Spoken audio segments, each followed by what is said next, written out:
ازيكم عاملين ايه؟ يا رب تكونوا بألف خير. اللهم صل وسلم وبارك على سيدنا محمد وعلى آله وصحبه وسلم. فيديو النهاردة طويل حبتين. ففضوا نفسيكم كده عشان عارفة انكم مستنيين الفيديو ده.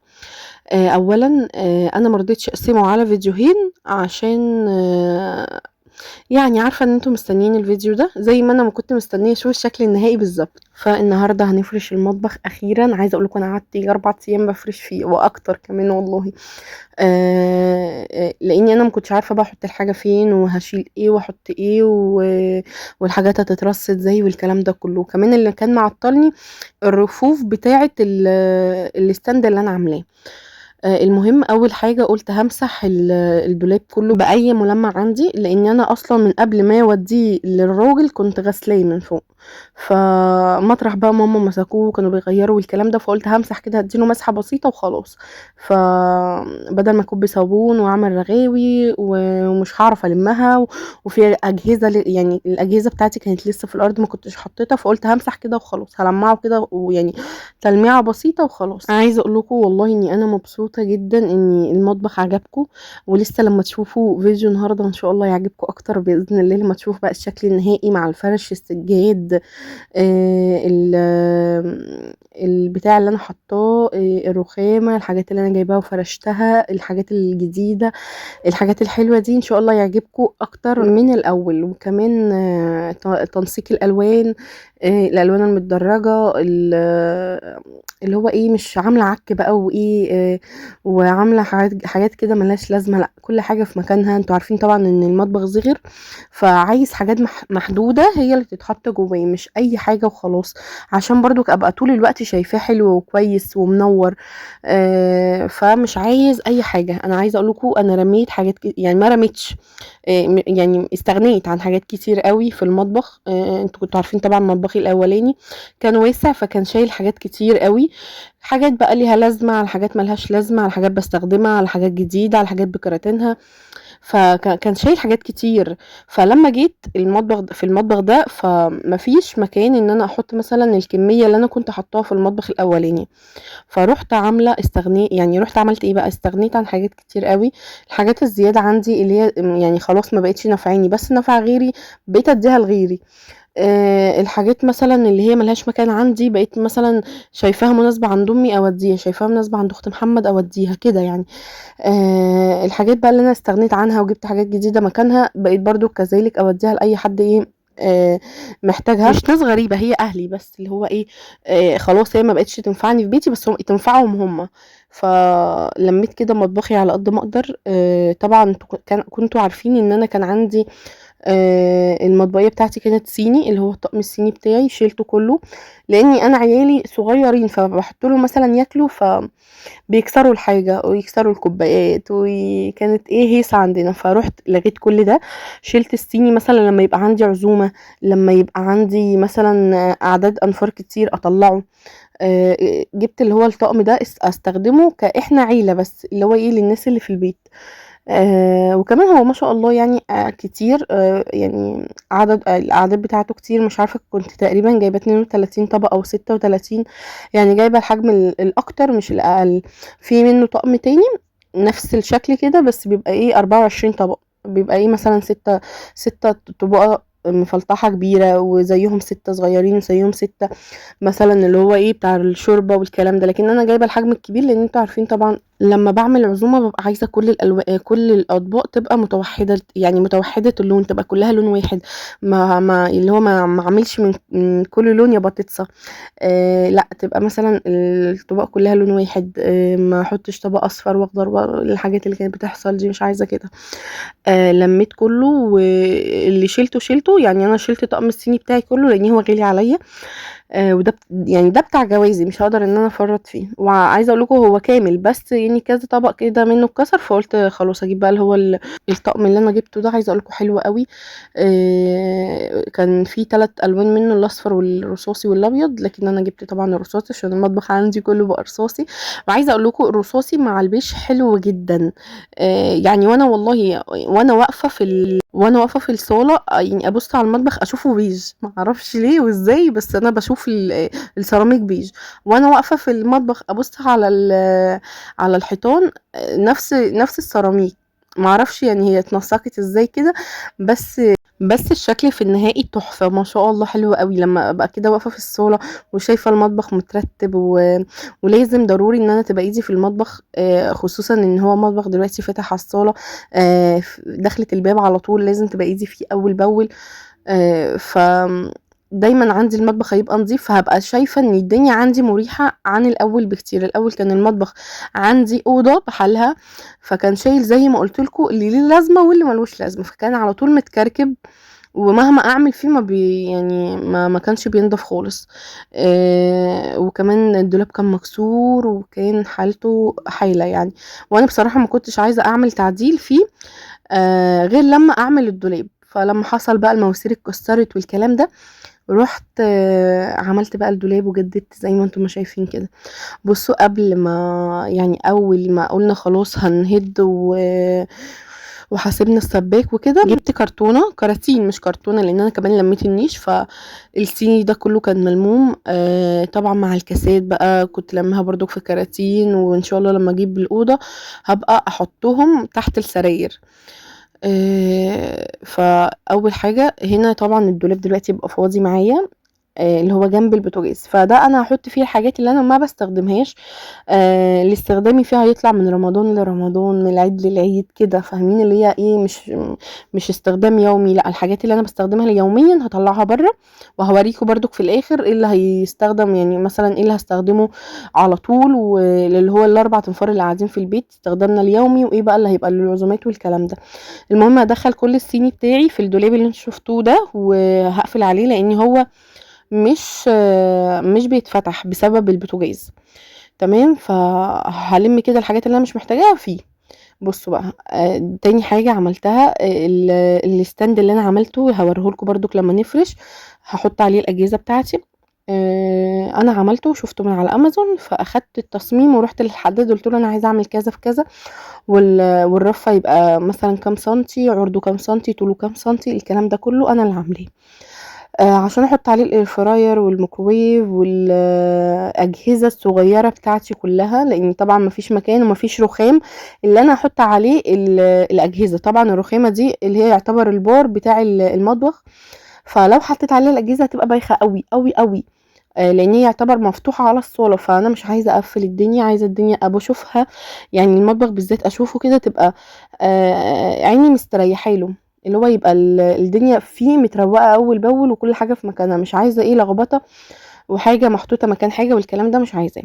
فالمهم انا جبته، ويعني زي ما قلت لكم وديته لحد عمله. وبعد ما اتعمل المفروض ان انا كنت هعمل رفوف، يعني في الرف الواحد كنت عايزه رف واحد اللي هو يبقى مثلا اللهم صل على النبي عرضه 30 سنتي مثلا، فانا عايزه اللوح كله يكون 30 سنتي، فانا ما لقيتش، ولازم اوديهم حته، يعني لازم اوديهم ورشه عشان الخشب يتكبس تقريبا، فكان هيبقى التكلفه اعلى. فروحت عامله ايه بقى، جايبه رحت اشتريت 6 لوح سرير، لان دي طبعا اجهزه، فانا عايزه فيها عليها حاجه، يعني الخشب يكون محمل من تحتيها بحيث ما يحصلش اي حاجه مثلا يقعوا لا قدر الله. الكلام ده ما رضيتش استخسر، رحت جايبه اللي هي الواحد سرير دي وقصيتهم، جبت 6 قصيتهم على قد الرف بالظبط، يعني الرف عندي هنا عرضه 33 وطوله 50، الطول اللي هو لا العرض قصدي، ما علينا يعني انتوا مش هتفهموا في المقاسات اللي انا بقول لكم عليها. فروحت عامله جبت 6 لوح سرير، اللواح قصيته على رف، يعني اللوح الواحد قصيته على رف، اتقص كده من النص على رف، يعني بقى 2 على رف واحد، فاهمين يعني دول 5 ترفف اخدوا 5 لوحه، 5 الواح سرير. وفي لوح عندنا في البيت قلت ان شاء الله لما نجيب اوضه الاطفال نبقوا نستخدمه ان شاء الله باذن الله يعني. رحت عامله ايه انا بقى، اخدت لواح وعايزه اعملهم صبغه اللي هي تبقى لون الباب اللي هو اللون البني ده المحروق، كان عندي صبغه وكان عندي بتاع كده تاني كان المفروض ان هو محطوط يعني على الباب، بتحطي ده على ده عشان يطلع اللون اللي هو البني المحروق. لكن انا معرفتش، حسيت ان انا هبوظ اللوحه هيبقى شكلها وحش جدا وهزعل في الاخر وهقعد اعيط، فقلت لا، استغنيت بقى عن النقطه دي، قلت احطهم زي ما هما كده خشب ابيض. ولما اكون رايقه بقى، لما اكون رايقه خالص اللي هو ايه، خلاص ما عنديش اي حاجه، اطلعهم كده واجيب بوهيه سودا واقعد ابيض فيهم واسيبهم ينشفوا يومين 3 لحد ما ينشفوا خالص ويبقى لونهم اسود. فلكن ان انا نقطه ان انا اعملهم صبغه بني دي انا ما عرفتش بصراحه، فسبتهم. وهم كده حلوين يعني مش وحشين، بس انا برضو هبيضهم اسود عشان ينطقوا معايا الاجهزه. الاير فراير بتاعي كنت جايباه يجي من 3 4 شهور كده فاتوا او شهرين او 3 يعني مش فاكره بصراحه، بس هو عندي بقاله كذا شهر يعني. كنت جايباه برضو وسايباه. بيني وبينكم لو يعني انا كان تفكيري اني يعني مش هنعمل بقى، يعني ما كنتش حاطه في دماغي ان احنا مثلا هنعمل المطبخ وهنعمل الحمام وهنعمل الشغل ده كله بصراحه.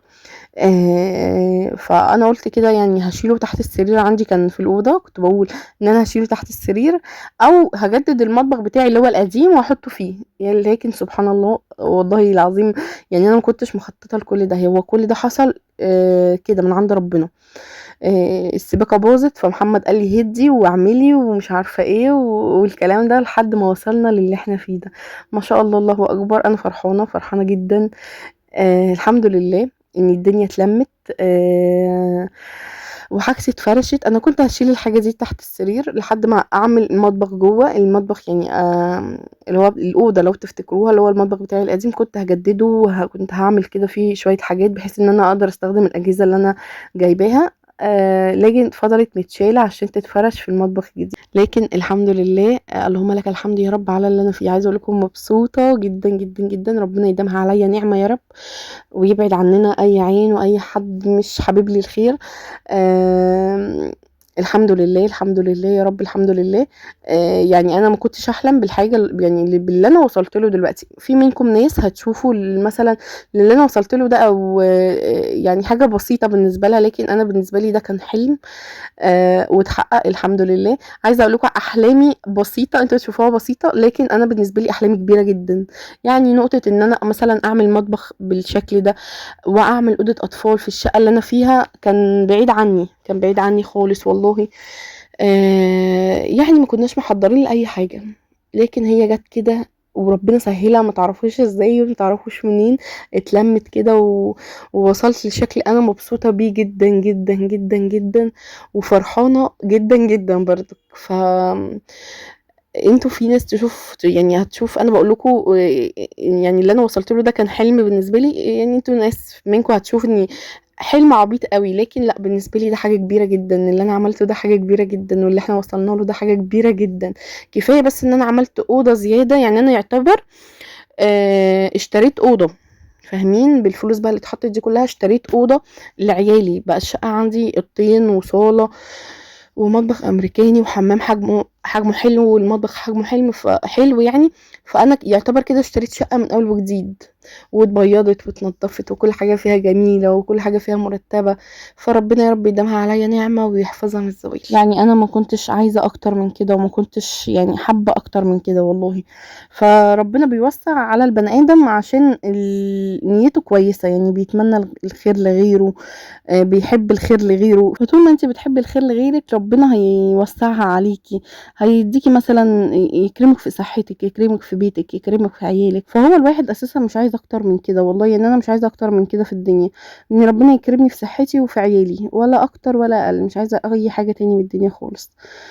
فربنا يا رب يبارك لي في عيالي ويبارك لي في بيتي ويبارك لي في نفسي ويبارك لنا يا رب كده ايه في عيشتنا. عايزه اقول لكم اني انا والله العظيم 3 كل يجي المطبخ عندي اتكسر بعد ما فرشته. المطبخ عندي اتكسر والله العظيم. الباسكت اللي انا كنت جايباه اتكسر الاولاني، نزلت تاني يوم جبت واحد على طول، خدت فلوس من محمد عشان هو اللي كسره، فخدت فلوس منه ورحت جبت واحد تاني.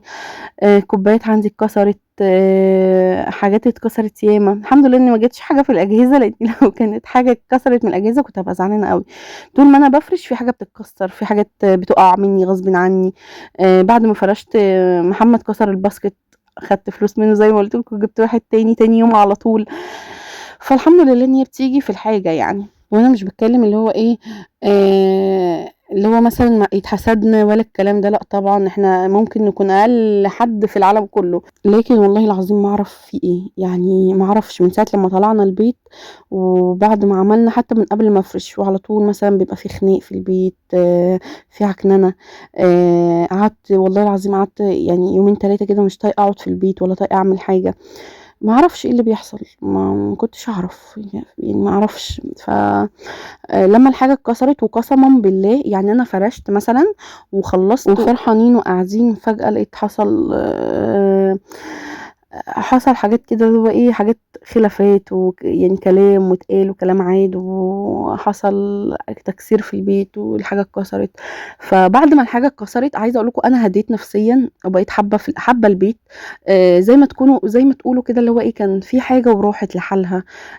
يعني حاجة فادت حاجة. ما تعرفوش برضو الدنيا كانت هتوصل بينا لفين، لكن الحمد لله والله العظيم. انا قعدت كذا يوم مش طايقه اقعد في البيت. ومع اني كنت فرحانه، وانتوا اكتر ناس كنتوا عارفين ان انا كنت فرحانه بالتغيير، واني حاجتي جديده واني حاجتي نظيفه واني حاجات ياما قوي. لما الحاجه اتكسرت حسيت بقى ان ايه، خلاص تقولوش كده، كان في حاجه كده وراحت لحالها. هديت نفسيا، بقيت قاعده في البيت هاديه، وبقينا كلنا حابين البيت. الحمد لله يعني على اللي حصل وعلى اللي بيحصل وعلى اللي هيحصل، الحمد لله يا رب. بس وبعديها شغلنا بقى قرآن على طول في البيت، وقاعدين قاعدين بقى قلت كده ايه اصور لكم الفيديو ده وانزله لكم على الرواقه بقى. استنيت لما دماغي راقت والدنيا راقت عندنا في البيت وكل حاجه راقت عندنا، فقلت كده ايه اوريكم بقى الشكل النهائي واسجل لكم كده، وانا نفسي مفتوحه وفرحانه، وربنا يديم عليا يا رب الفرحه.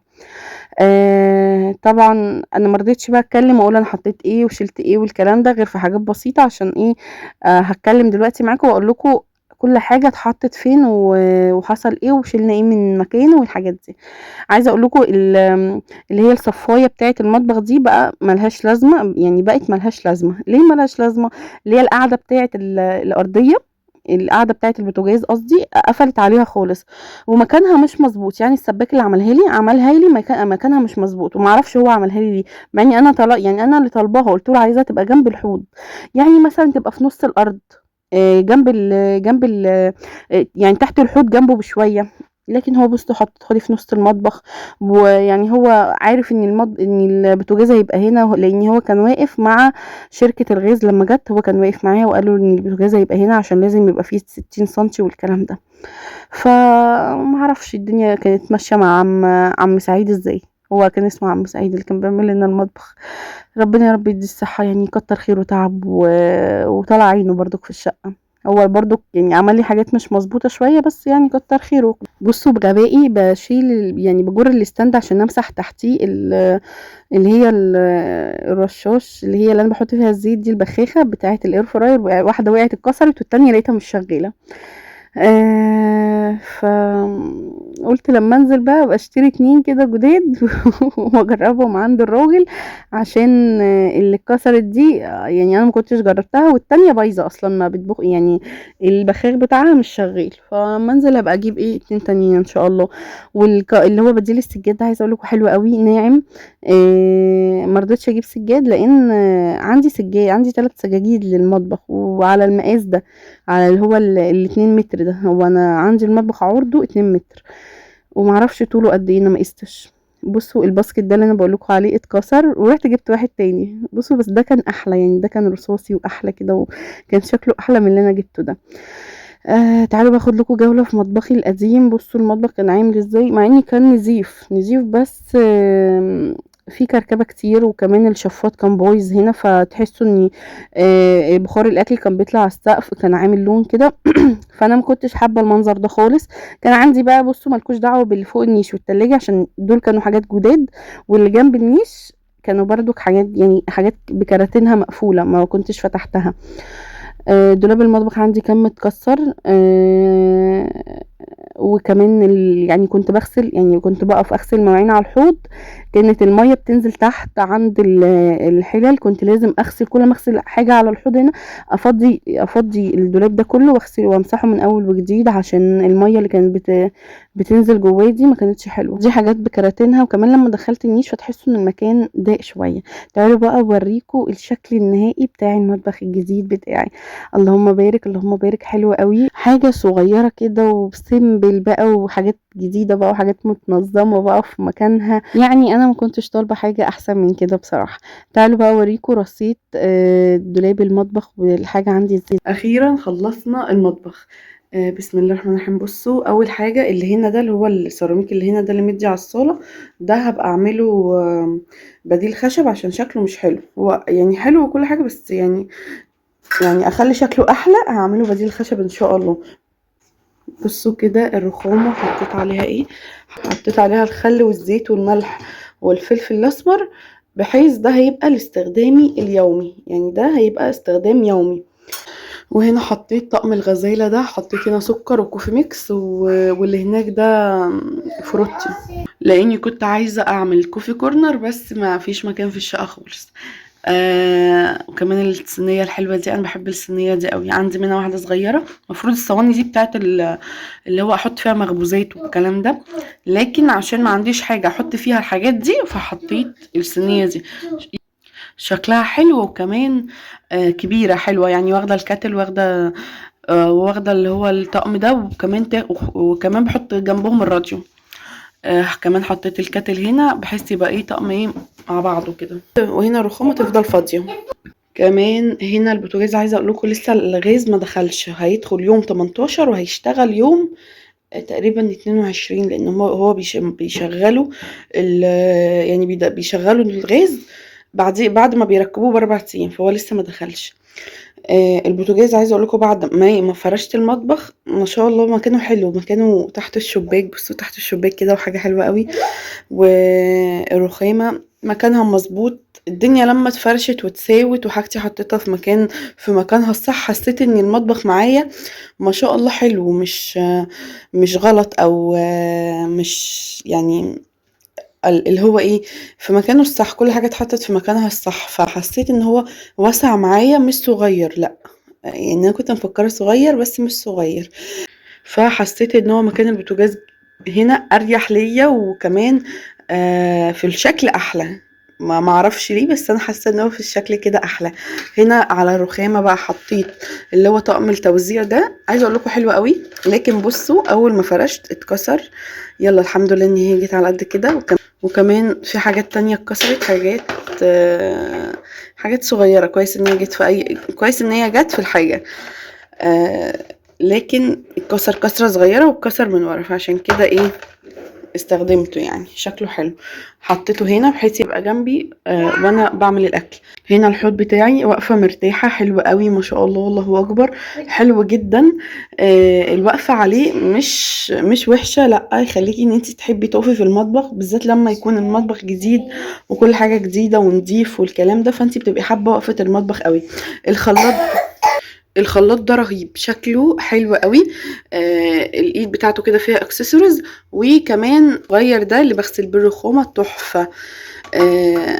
انا كنت مفكره، بصوا عشان المكان هنا صغير، فهو السباك كان حاطط حنفيه صغيره كده، فقلت ايه انا لما اركب بقى الخلاط واركب الحاجه مش هعرف اغسل ومش هعرف اعمل. لكن بصوا الزور بتاعه طويل، بصوا الفرق ما بينه وما بين الحوض ذات نفسه، فحلو قوي. وكمان ده بيتحرك، بيتحرك، فاعطيني شكل حلو قوي للمطبخ. هنا طبعا اتحط الشفاط، عشان انا كنت مؤسسه في الاول ان البوتاجاز هيبقى هنا، لكن لو تتخيلوا معايا البوتاجاز لو هنا، انا كنت هعلق دولاب المطبخ ده فيه، ما كنتش هعلقه اساسا. طالما فيه تحتيه بوتاجاز، هيبقى عايز اللي هو الشفاط، اللي هو كان هيبقى عايز الشفاط اللي هو بيدخل في الدولاب، فما كانش في امكاننا، يعني فاهمين، ما كانش في امكاننا دلوقتي ان انا اعمل حاجات زي كده. فهي جت كده معايا، وانا حابه الشكل وحابه الشكل النهائي حلو قوي قوي، انا متاكده وواثقه ان هو هيعجبكم مليون في الميه.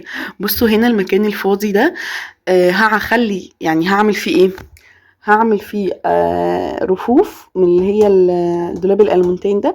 هعمل فيه رفوف بحيث ايه اقدر مثلا احط ديكورات حلوه كده صغيره استخدمه لحاجه. لكن المكان هو فاضي كده مش حلو، فاقدر ان انا استغله في حاجه تانية ان شاء الله نبقى نعملها مع بعض. بصوا هنا الدولاب حطيت الكوبايات اللي عندنا. على رمضان ان شاء الله ابقى اجيب كده مجات حلوه وكاسات حلوه على رمضان بقى، يعني لسه شويه. هبقى اغير كل اللي تحت ده.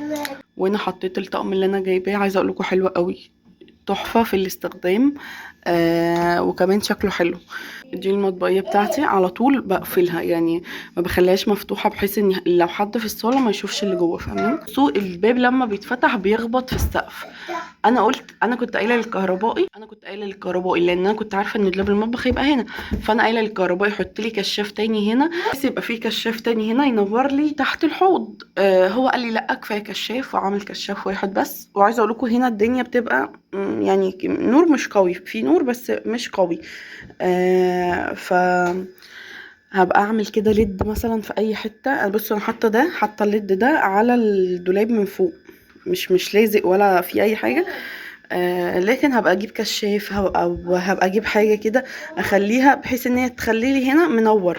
هو انت في بصوا هو منور وكل حاجه، لكن انا عايزه اضاءه قويه اكتر من كده. بصوا هنا حاطه كل بس يا ابني بصوا هنا حاطه كل الحلل والالومنيا بتاعتي كلها. بصوا عموما انا مش يعني المنظر ده انا مش عايزاه. اللي هي الحلل الالومنيا دي يا اما هروح اوديها للراجل يعملها لي جرانيت او سيراميك، يا اما هبيعها واجيب مكانها طقم جديد. هشوف يعني الانسب ليا والاوفر ليا وهعمله. يعني لو لقيت الطقم كله، مثلا عندي الطقم بتاع 9 حلل، لو لقيت الطقم كله هيكلفني مبلغ كبير فهبيعه. استني، فهبيعه وهجيب واحد جديد. لو لقيت المبلغ بتاعي اللي هو ايه اغيره من ألمونيا لجرانيت او سيراميك هعمله برضو. يعني لقيت المبلغ حلو هعمله، ما لقيت المبلغ عالي هبيعه واشتري واحد جديد احلى. والطقم الاحمر ده برضو لو عرف يعملهولي، يعني لو نفع ان هو يتعمل هعمله، ما نفعش خلاص مش عايزاه. بس وفي كذا حاجة كده مش عايزاها لان انا عندي 3 حلل جداد، 3 حلل جداد. ف ابيع يعني ممكن استغنى عن الاحمر ده خالص، الثلاث حلل اللي عندي الجداد اجيب عليهم طقم وخلاص مطرح الالومنيا ده. بس لاني بصوا عندي حاجات كتير، وحاجات اللي هما بستخدمهاش، وحاجات اللي هو ايه شكلها ما بقاش حلو، فمش عايزه كده. بصوا الدولاب ده كان اسود، ده لو تفتكروا كان تحت الرخامه اللي هو جوه، اللي هي كانت جوه في الاوضه جوه. ده كان اسود، انا طلبت ان هو يخلي لي كل الفايبر بتاع كل الدولاب اللون ده. وكمان دي والله كنت طالباها اللي هو يخليها لي اللون الرصاصي ده، لكن هو ما عملهاش، قال لي لا هتبقى شكلها مش حلو، وده يعني يعتبر دي بتاع عمل مطبخ والكلام ده، فسبتها. بصوا هنا حاطه ايه، حاطه هنا التوابل بتاعتي كلها. البراطيم دي انا كنت جايباها من قبل ما اعمل العمره وكده، فدي هحط فيها ايه التوابل بتاعتي. هنا اخلي التوابل بتاعتي بهارات السمك، بهارات فراخ، بهارات اللي هي ايه البهارات عموما يعني. وانا حاطه الكيكات وفوق حاطه الكيكات والحاجات اللي انا لسه جايباها والجيلي والايس كريم وكده، لحد ما اعمل خزين، لحد ما اعمل اللي هو الدولاب بتاع الاطفال خزين. وهنا عملت الباب اللي اسمه ريكورد اكورديون حاجه زي كده، مش بعرف انطق اسمه، لكن اتعمل لان طبعا المساحه في المطبخ صغيره والمساحه في الحمام اصغر، فلو عملت باب بيتفتح لبره او لجوه فهيبقى الشكل مش حلو ومش هنعرف ندخل ولا نطلع. فروحت عملت اللي هو الباب ده وشكله حلو. بصوا في الحيطه شكله حلو جدا مش وحش. لكن فيما بعد ان شاء الله عايزه ابقى اعمل باب ماستر لكن انا عملت اللي يمشيني دلوقتي، مش ما كنتش محتاجه اكتر من كده. انا كنت محتاجه للباب اللي يمشيني مش اكتر، يعني مش عايزه تكلفه عاليه. كفايه التكلفه اللي اتعملت، اللي هو السيراميك بقى وكل حاجه اتعملت غاليه. يعني في الوقت اللي احنا فيه ده مفيش حاجه رخيصه. عملت الاول اللي يمشيني وخلاص، فيما بعد بقى لما ربنا يكرمنا نبقى نعمل اللي احنا عايزينه. بصوا الستاند ده، عايزه اقول لكم تحفه. بس انا يا ريتني كنت عملته خشب، معرفش ليه، يعني بعد ما عملته قلت يا ريتني كنت عملته خشب. لكن هو شكله حلو مش وحش، شكله تحفه. انا شفته على امازون كان عامل، شفته على امازون كان عامل 3000 او 3000 الا 200. فاخدت الشكل ورحت عند الحداد قلت له عايزه اعمل كذا في كذا في كذا، عملهولي ب1000، عملهولي ب1300. ورحت اشتريت له اللي هي الواح دي الواح سرير، رحت اشتريتها وقصيتها على قد الرف بالظبط. وبصوا هو عامل لي ايه من هنا، بحيث ايه يبقى اللوح اللي انا حطاه مش باين. عامل لي كده ايه، استند حاجه كده ايه يعني عريضه من هنا، بحيث ان يبقى الرف اللي انا حطاه مش باين. ان انا طبعا ما عنديش مكان في المطبخ احط بقى الاجهزه بتاعتي كلها، فروحت عامله ده. ده ب1600 اللي هو 1300 اللي هو الحديد ده، وده كنت جايباهم، كنت جايبه الست الواح كانوا ب600 جنيه، يعني كلفني كله 1900 جنيه. انما لو كنت جبته من على امازون كنت هدفع 3000 جنيه. هو هو الشكل وهو التصميم اللي كان على امازون، بس ايه انا اللي عاملاه يعني. بصوا هنا حطيت اللي هو بصوا هنا حطيت الساندوتش ميكر، عصرت البرتقان، الكبة بتاعتي، الهاند بلندر، هنا حطيت الاير فراير، جهاز القهوة، هنا اللي هو المضرب. بصوا هنا المضرب. بس انا الحاجات دي انا رافعه الحاجات الصغيره دي بعيد عن سيليا ورحيم عشان هيبوظوها لي انا عارفه. بصوا كنت جايبه من دي 2 اللي هو البخاخ بتاع الاير فراير، لكن اتكسرت واحده، اتكسرت فالحمد لله. انا عايزه اقول لكم من وانا بفرش حاجات كتير قوي اتكسرت، بس الحمد لله يعني. هنا حاطه الميكروويف، هنا حاطه الخلاط بتاعي، وهنا المضرب. عايزه ان شاء الله ربنا يكرمني كده وابقى اجيب خلاط جديد، لان الخلاط ده بتاع امي اصلا، والخلاط بتاعي اللي تحت ده بايظ. وهنا دي الكبه بتاعه الخلاط دي بس. وهنا دي بتاعه اللهم صل على النبي، بتاعه اللي هي اعلق عليها المكانس وكده. كتير منكم قالوا لي علقيها في البلكونه، فانا ان شاء الله النهارده هدخل اعلقها في البلكونه. ده بخصوص الستاند. كمان اللوح دي ان شاء الله باذن الله هبقى بيضها اسود. انا جيت اعملها صبغه في الاول معرفتش، فقلت هسيبها وابيضها اسود في يوم كده بكون رايقه فيه، ابقى ابيضها كده ايه على مهلي واسيبها تنشف براحتها. هنا طبعا السخان، وانا واثقه ومتاكده ان بتوع الغاز لما هيجوا هيقولوا لي ان ده غلط يبقى جنب السخان، لكن هم يقولوا اللي يقولوه، هم يمشوا من هنا وانا هحطه تاني، هو مش غلط ولا حاجه. بس هم بيحبوا يحبكوها شويه. كبيرة والمعالق الصغيرة والشوك الصغيرة، هنا السكاكين، هنا المعالق الكبيرة الشوك، هنا بقى اللي هي الحاجات ايه اللي هي معالق اللي هي سكاكين الاكل، وهنا حاطة اللي هي الحاجات اللي احنا هنستخدموها يوميا. هنا الحاجات برضك اللي هنستخدموها، هنا برضك حاجات هنستخدموها. طقم التوزيع اللي هو ال4 دول، وهنا الطقم القديم بتاعي، وهنا المعايير، الحاجات بقى اللي انتوا عارفينها دي. هنا حاطه كمان اللي هو المفروض ده ينزل تحت والله. بصوا دي شيالة كاس من السوق، لما بنزل السوق باخدها معايا، عندي واحده تاني منها. بصوا الطاسه دي بتاعه البانكيك، المفروض اصلا ما تحطش هنا لكن انا حطاها عشان هي جديده. وبتاع الباسكت والورق الفويل وورق الاكل والكلام ده. ودي قطعت فاكهه، حاطه كده ايه حاجات حلوه هنا.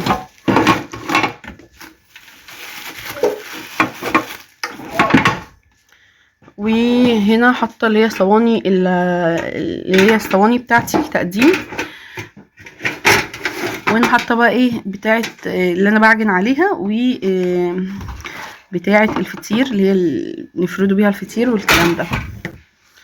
بصوا بقى هنا طبعا الدولاب، انتوا شايفين الدولاب عامل ازاي، الدولاب صغير جدا. مش صغير يعني عشان استخدمه الفتحه صغيره جدا. الدولاب ده انا حاطه فيه الحاجات اللي انا بطلعها من العيد للعيد كاستخدام يعني. بصوا حاطه الحاجات، بصوا حاطه الحاجات اللي هو ايه استخدامنا ليها مش قوي. البلاستيك ده طبعا كله انا هنقله في الدولاب اللي هو اللي انا قلت لكم هعمله خزين. بس استنى، الدولاب اللي انا قلت لكم هعمله خزين. لكن يعني لسه لما اجيب اوضه الاطفال وارسق حالي وكده هبقى اطلع بقى كل ده ايه هنا. هنا حاطه الطقم الصيني بتاعي، وكمان جوه هنا في طقم صيني وغير اللي انا حاطه في كراتين وشايلاه والكلام ده بس. وهنا حاطه بقى ايه الحاجات اللي هي ايه استخدامنا فيها مش يومي، استخدامي فيها اللي هو كل فين وفين بس كده. والدولاب عايزه اقول لكم الدولاب من جوه بصوا شايل حاجات ياما من جوه. نيجي بقى للسجاده اللي انا جايباها. على فكره دي مش سجاده، دي بديل سجاد بس حلوه قوي حلوه قوي، فرو كده بسيط. اهي بديل سجاد. مش عايزه اجيب سجاد في المطبخ خالص، بجيب اللي هو بديل السجاد بحيث يبقى سهل معايا في التنظيف، لان وقفتنا على طول بتبقى في المطبخ. بديل السجاد ده انا بحطه في الغساله. فمش عايزه اجيب سجاد في المطبخ، انا عندي بتاع 3 سجاجيد للمطبخ القديم، ويجوا هنا يعني يتفرشوا هنا ويجوا حلوين كمان. بس انا مش عايزه اجيب سجاد، كل اللي بجيبه بديل سجاد. جبت كده اللي هو الطول ده 2 متر هنا، 2 متر بس تانية منهم حته صغيره يعني. بصوا دي التانية الصغيرة من ال2 متر المتبقيين. وجبت كده متر هنا بس قسمته 2 على اساس ان هنا تبقى هنا حتة وهنا حتة، لكن خليتها هنا فاضية بحيث اللي طالع من الحمام ما يوسخليش السجادة على طول. هنا تبقى فاضية، دي بقى ايه امسحها كل يوم بالشرشوبة مش هتهمني يعني. وبس ده كان الشكل النهائي للمطبخ. قولولي ايه رأيكم. استنوا بقى اطفيلكوا الانوار وهوريهولكوا كده ايه على نور الشباك ده بس.